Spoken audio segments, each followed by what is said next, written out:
Ekyamazima kyabeeredde azinga enkata natanalaba na kyakwetikka naye wosanga enkaako ng'eteredde ku ndago munnange omanya kyawo wandibaawo enkaayi kubanga era buli kintu kiba n'obubonero bwakyo obukiramba.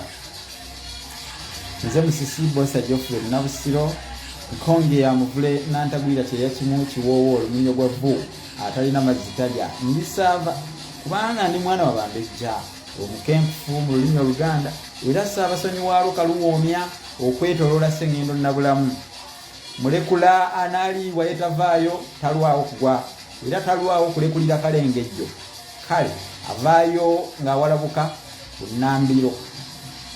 Ekyanikataba bwe kikubirwa enkuba ebweru kozi nga nnyini kyo taliiwo.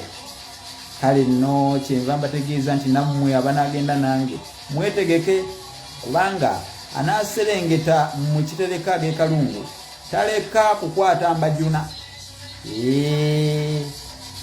Bwebeera mbayiwa nze ngikonyeeko okuba bagulizaako ng'oluggi lw'ebibo.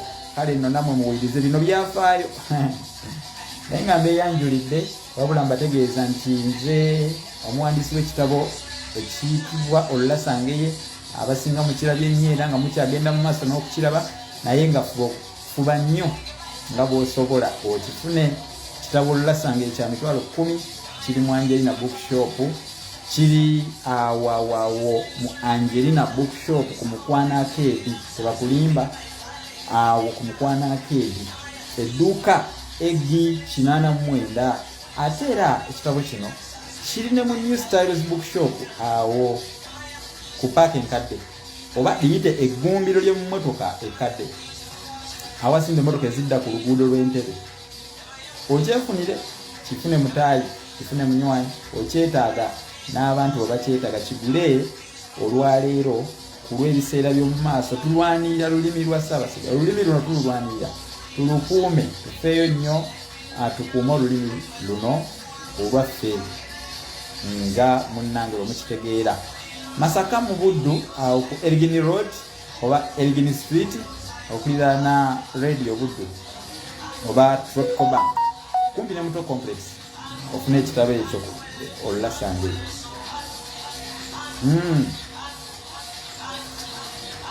Kabaka Muteesa ow'oluberyeberye